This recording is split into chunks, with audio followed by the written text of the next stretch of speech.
So, Professor Lloyd, let me turn the tables on you as the journalist who always asks the great questions, and let me try to open up your memory bank because I think your relationship with Tina is the most fascinating in terms of the longevity of it all. I don't know how many people of us can say that we met as freshmen roommates, and a couple of years later we were still good friends, Right. and all of the hills and valleys of life, and maintaining that friendship. That speaks a lot to both of you. Tell us about, because I think this is wonderful, and speaking to the differences between the two of you. Tell us about walking, and I don't know what the hall was, your dorm's name was, or anything, but tell us about that first meeting between young soon-to-be professor Wanda and soon-to-be best-selling author Tina. Well, we met in September of 1967. Spelman College had assigned us as roommates back in the day. They just sent you a letter in the mail and said, "Here is your roommate. Here's her name. Here's her mailing address. Y'all can talk. Talk amongst yourselves." But right. So, and we, I think we did have one conversation on the phone that summer. It was the days of long distance, so it was a very short conversation. We did exchange each of us wrote a letter to the other. I probably wrote the first letter because Tina will always she would always tell everybody that I got my assignments done right away and she lagged behind. So I'm pretty sure I wrote the first letter. Um, we were on the quarter system at the beginning of our matriculation. And so classes started in September. And I got there first, not because I was so zealous, but because my aunt who raised me flew into Atlanta from Savannah Ah, because she was a caregiver and she needed to get back the same day. And so, mhm. but she was a class of 1936, Spelman Okay. College. So she was not going to not have the opportunity to take me to Spelman and literally take me by the hand and introduce me to this dean who was still there and this professor who was still Oh, there. Catherine also was an English major, so she knew some of the professors that I would have. And so Tina came in later, and because I got there early, and because I went shopping before we went to college, I bought two bedspreads and some curtains for the window and stuff for the room and had everything put together by the time Tina and her family showed up. mhm, And so Tina mhm. always said, "Well, shoot, I thought we were going to walk down to West End, the shopping center, and pick out stuff together and decorate our rooms together." And it never dawned on me because I didn't have siblings. So Right. I'd gone through this process before. I'm an only child. And it never dawned on me that that was something we were supposed to do together. And so that just shows that how different we were. And we found out how different we were throughout that Mhm, freshman year. So you say roller coaster, hills and valleys. mhm. Man, we had some hills and valleys, but the one thing we both had it consistently was that we were both very dedicated to being English majors, very dedicated to doing research and writing together. And we had that in common, and that stuck with us through our entire lives and friendship. Do you remember what went through your mind when you first saw her walking through the door of your dormitory room? No, I don't remember thinking about her in any physical way, Hmm. except that we were both kind of shy. We were both kind of quiet. We Okay. were not the same. Um, Here's a The word we flowers learned. that you bloomed into be. We hadn't bloomed yet. One of the words we learned in college that I remember learning was loquacious. I was certainly not loquacious, and I don't think Tina was yet. We became very talkative very quickly because, like Hmm. anybody, when you're meeting new people, but I was probably more afraid just to be there, not of Tina, but just Hmm. to be there. So the conversation was quiet, and as I sort of sat around and watched her and her family unpack her things, and her Oh, parents came. Her sister was there. Her sister was a senior when we were freshmen, so they oh, came. okay. They brought two daughters to Spelman, I guess on the same day. I'm not sure, but we didn't really talk that much. But once we started meeting, excuse me, once we started meeting other people on the floor of Morehouse North, Mm. which is now Morehouse James Hall. We talked about the fact that there was no air conditioning in the building. We talked about the fact that there was steam heat. So those are the kinds of things that we talked about. And so was that a bonding kind? I'm just wondering in terms of because I've had as an only child, I've had relationships with and had those awkward moments with new roommates and things like that. Was there ever a moment like this is my friend, we could be friends? We surrounded ourselves with 7 other women very quickly and very closely. Mm-hmm. We were in a club that we called the Nine. Mm-hmm. We just, that was not creative at all. You'd think 2 people would be more creative. There were 3 of us in the Nine who were English majors, Mm-hmm. a woman, Lois Williams. Um, and so the bonding was really a group bonding. Mm-hmm. And our rooms were all right together across the hall and next door and all that. So Sure. the bond was there. But we actually found different friends very quickly Got it. also. So Tina loved to go down the hall and play cards a lot. I never learned to play cards. She played, I guess they were playing bid whist and spades and, doing a lot of trash talking until Mm-hmm. late at, I was in the room on my electric portable typewriter, much to the chagrin of Tina, who didn't like the tap, tap, tapping that it did. I think I was the only one on the hall with an electric typewriter. That was Oh. like state of the art in Mm-hmm. 1960. Sure. Everybody else had manual typewriters. And so one of the things that we didn't bond over is the fact that I like to get my work done faster. And I always That's said, what I wanted you to talk about. yeah. Right. Right. I always want to say, Tina, come on, let's go to the library. Let's start doing our research. Let's start working on these papers. And she was like, oh, we still have 2 weeks. I'll get it done. And so the night before it was due, Tina was in the library until it closed. She was doing her research. She would keep me awake on her manual typewriter, which I think Clackety, made more clackety, noise. clackety, clack. Bang that thing. But she got the work done, of course. And quite frankly, it pissed me off a little bit because we got about the same grades. And I did 2 weeks worth of work, and she was there the night before. She had to give up one night of card playing so she could get the paper done. But that was your friend. And did you all decide, did you have a mutual decision not to room together sophomore year, or was there ever a discussion? Yeah, there was a discussion. I think we decided, maybe halfway through the school year, we stayed together the entire first school year, freshman year. Mm-hmm. And we were not adversaries. I mean, we were still Oh, friends. no, you're right. Yeah. Tina liked to talk about, I made up my bed every day. She didn't, because she said, Mm-hmm. why do I do that? I got to get back in it tomorrow. I was, I was, I was, I can't speak positively or negatively about her environment in terms of her room at home in Mm-hmm. Macon, Georgia, where she grew up. But in my home, the expectation was that we make up the bed every day. Right. I still make up my bed every day. Yeah. Um, I I keep everything neat. My desk is fairly neat, not always, but fairly neat. I know where everything is. Mm-hmm. Tina,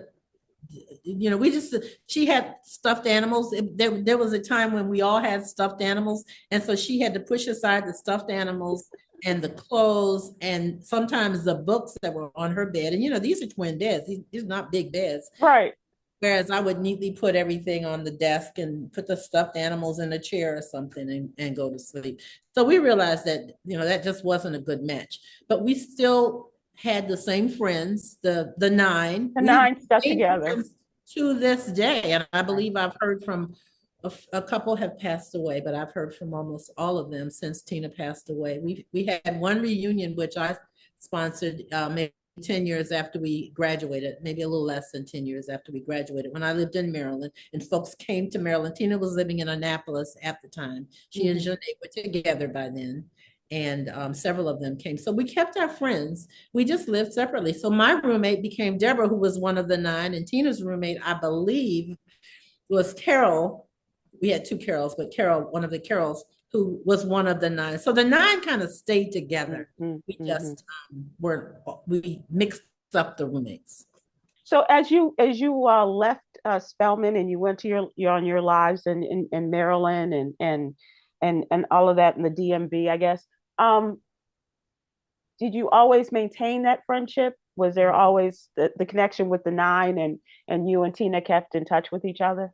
We always kept in touch, but not as frequent, not real frequently. In about 1974, we graduated in 71. Hmm. I ended up coming back to the Atlanta area, actually to Atlanta, to work at the Atlanta Journal. Tina was working at the Atlanta Constitution. She was the first Black woman to work as a reporter at the Constitution, and I was So hired you as a all were competing newspapers. we were competing newspapers, but the same ownership. Yeah, yeah, But you've been a journalist. You know how you can have the same ownership in the same building, but you don't want to tell the folks in the morning paper what the evening paper is that's doing. right. That's right. But when I came back to, at first I came to interview, and then I came back to work. I was looking for a place to live, and Tina and her sister Faye had an apartment, and they allowed me to sleep on the couch for a few nights while I was waiting for my apartment, which ended up being in the building next door. So they had an end unit and I had an end unit. So we were sort of next door neighbors, but in a different building. And so we were together for a while. I didn't stay at the Atlanta Journal very long. First, for mostly because a gentleman that I had met at my first newspaper, first city, Providence, came looking for me in Atlanta and swept me off my feet and took me to the DC area. There So you go. I was There only you go. there 6 months, but we rekindled our friendship even stronger when I came back to Georgia to Hmm. work, and we were seeing each other fairly frequently. But in newsrooms, the Constitution was a morning paper, mine was an evening paper. So we didn't see each other in the building at all where we Right. worked. We worked in the same building on different floors, but we Hmm. never saw each other. But we would see each other on days off, and we talked on the phone a lot. But Tina, once she started publishing her books. So that's what I was going to ask you. Was there a moment when she said, "This isn't for me, and I really want to concentrate on being a literary uh, a writer as opposed to a newspaper writer." Was Well, there a we did. moment? Yeah, we did. I don't remember the exact moment, but we did talk about that, especially when I had that little mini reunion of the nine in Mhm.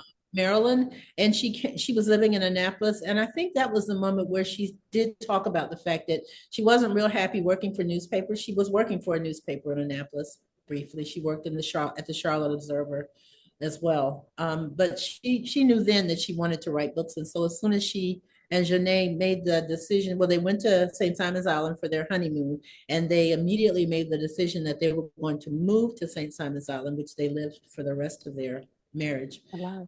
their lives.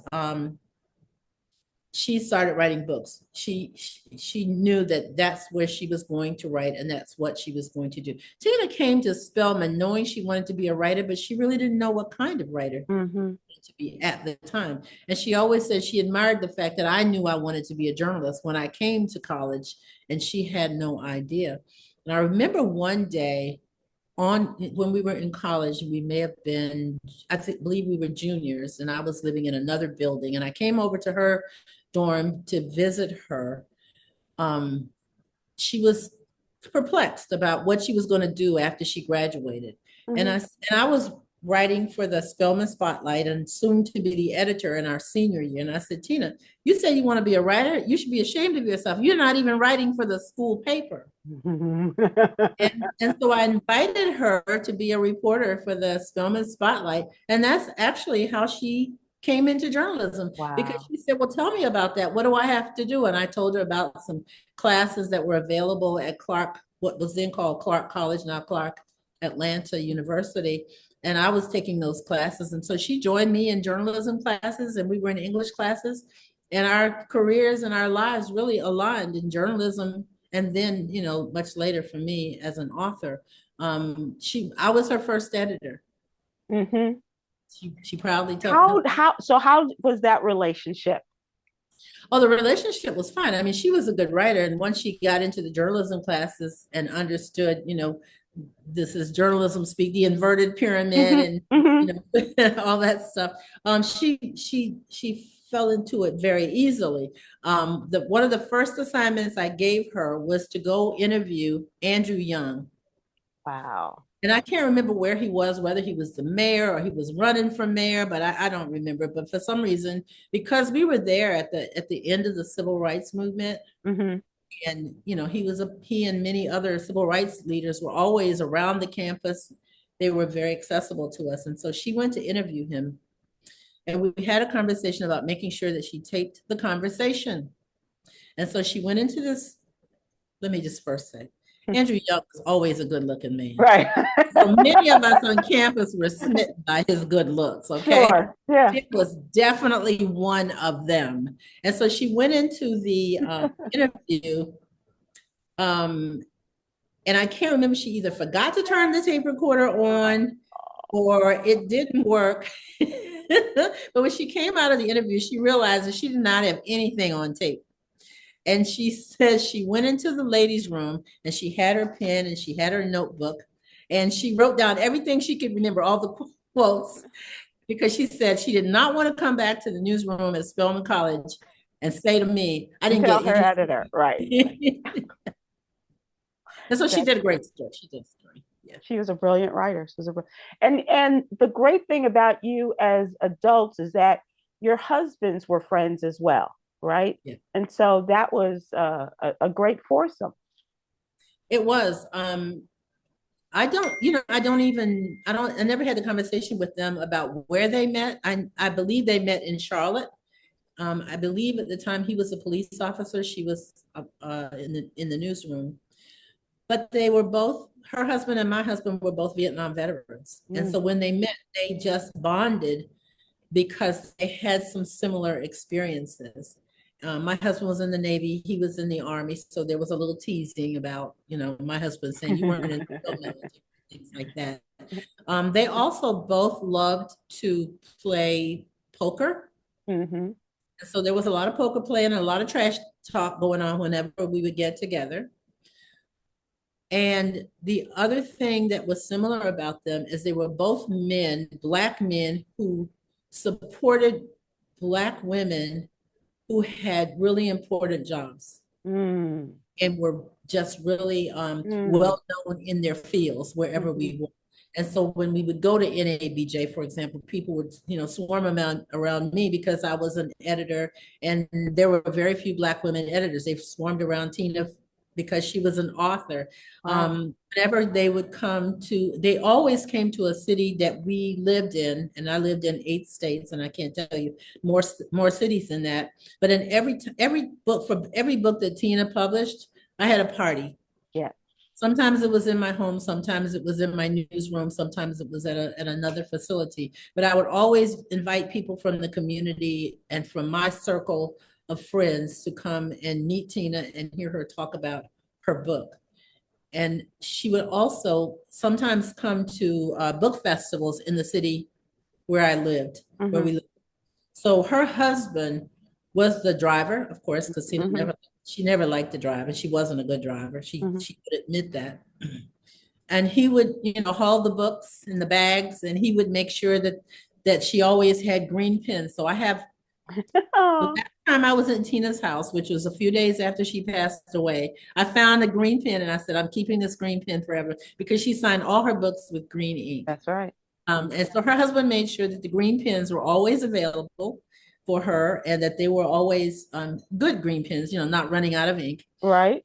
And if she would say, hey, babe, I need you to go to the car and get something else. I remember he had to walk blocks to get back to the car to go get something that she forgot because she wanted to give one of her good little schoolgirls, somebody she just met, a book or a bookmark. She used to make bookmarks using dried flowers. I Mm-hmm. still have some of those. But there was something that she always wanted to give someone or have available. And so he was extremely supportive of her career. He Yes, he was the was. one that had a regular job wherever they lived. He would go to work 9 to 5 or whatever. And she would stay home, and it allowed her to stay home and write so that they Yeah. had benefits and, some steady income coming in Sure. while she was writing. Sure. When you introduced her, when she would come to your newsroom or you would have the event at your home, what's the first thing you would the first words you use to describe her in introducing her to your crowd? Well, of course, the first thing out of my mouth was she was my freshman year roommate at Spelman College. That was, that was the most important thing because that's what brought us together. Where But y'all I would began. describe her as a best-selling author because she was after the first book was Mhm. a bestseller, and she continued to have bestsellers. Yes. I would describe her as an outstanding speaker. I brought her to Savannah State a couple of times when I was a professor there, and she was able to speak in one of those large venues that just mesmerized the audience. Hmm. So she was just a really great speaker. She cussed a lot in her speeches. When she was at Savannah State, I was cringing because the president of university was in the room, and I may have been sitting next to her, and I was trying not to look at her every time a cuss word would come out of Tina's mouth. But at the end of her speech, people would come up to her and say, "I love how you curse."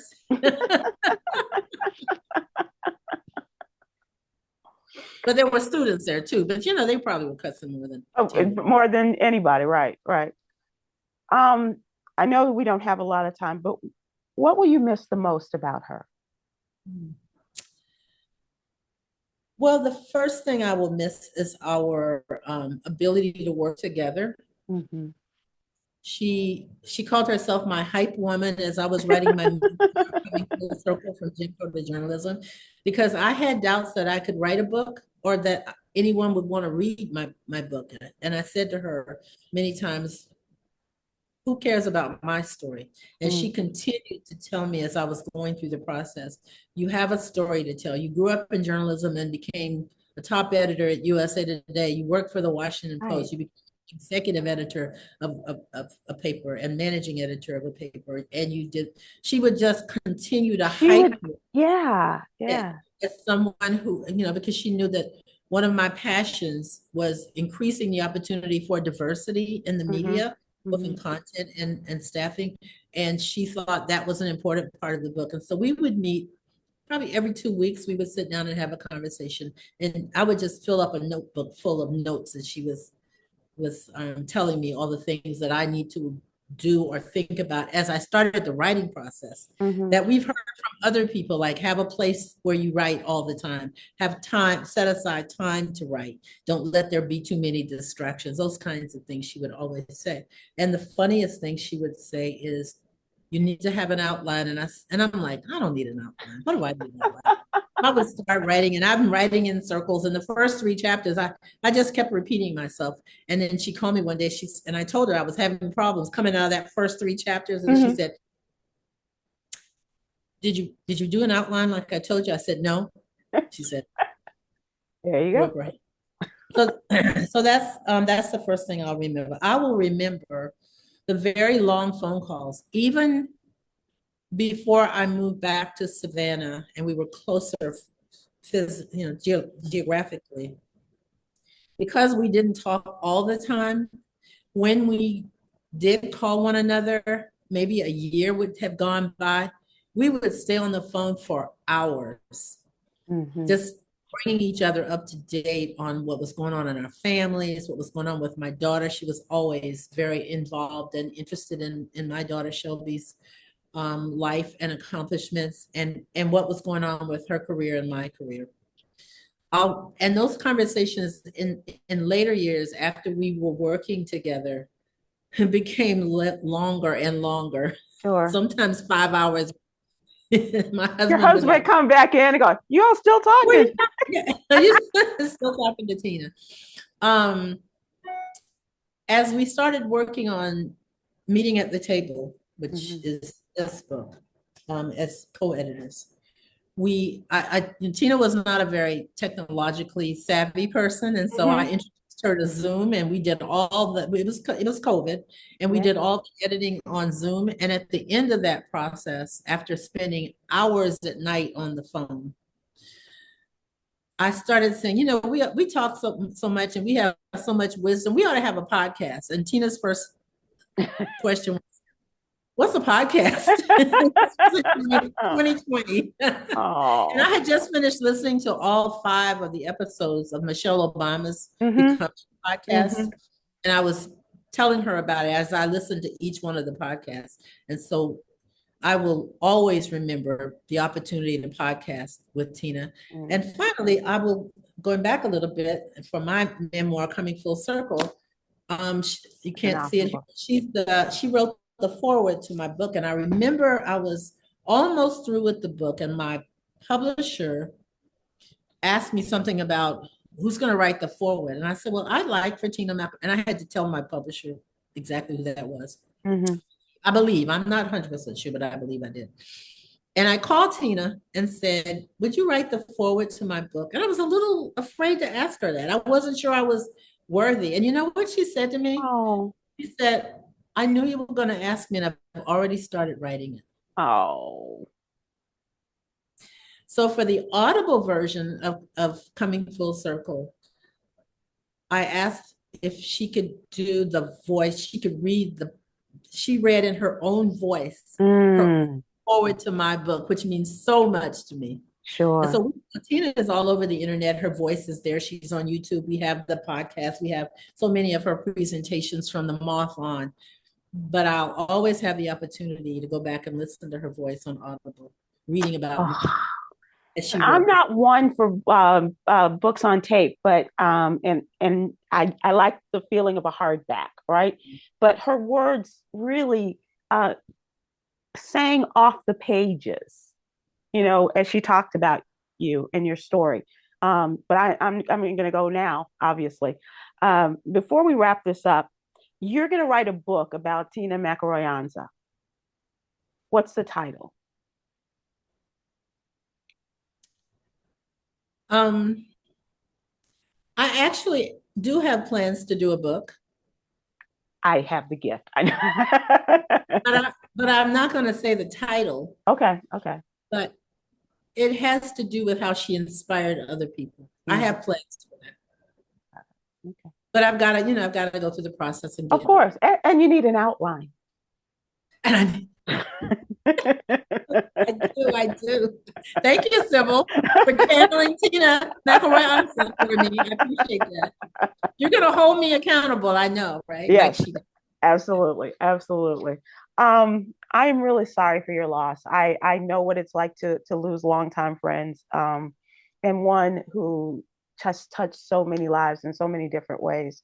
But at the heart, she was the heart of so many of these great women that we spoke with. And I want to thank you for putting this together and for pushing forward with this tribute to her. It speaks to you, and it speaks to Tina, and it speaks to the beauty and strength of your friendship, your sisterhood.